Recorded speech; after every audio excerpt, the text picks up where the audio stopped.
Cybersecurity company Mandiant has discovered that an elite group of Russian hackers, otherwise known as the APT29 group, has been using a new technique to target enterprise networks. The researchers warn that the attackers are using multifactor authentication, otherwise known as MFA, to gain access to dormant users in Microsoft 365. Stay tuned to find out how hackers are exploiting MFA in Microsoft 365 and other big cloud platforms, and what you can do to prevent it.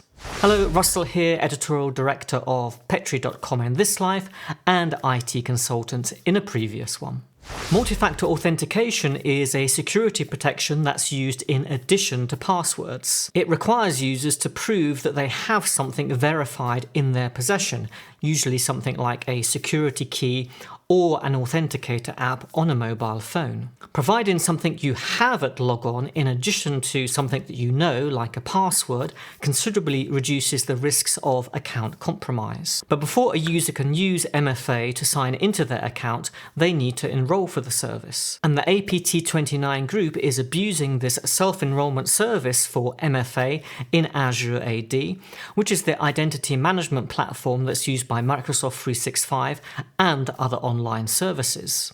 The hackers managed to access a list of email accounts and then guess the passwords by using brute force attacks. Microsoft's risky sign-in protections weren't activated because the hackers were launching their attacks from Azure virtual machines, which use a range of IP addresses that are of course assigned to Microsoft. And because of the origin of these attacks from Azure virtual machines, it was difficult for Microsoft to assess this as risky behavior. Because there are no additional enforcements on the MFA enrollment process set by default, once the hackers know a password for an account, they are able to configure MFA and then log into the account. So in short, anybody who gets the password for an account can log in, complete the MFA process, and they can do that from any location and any device, providing that they're the first person to log into the account once MFA enrollment is required. While this new type of attack might seem alarming, there are a couple of things that you can do to stop it. The first thing that you can do is apply a conditional access policy to require MFA enrollment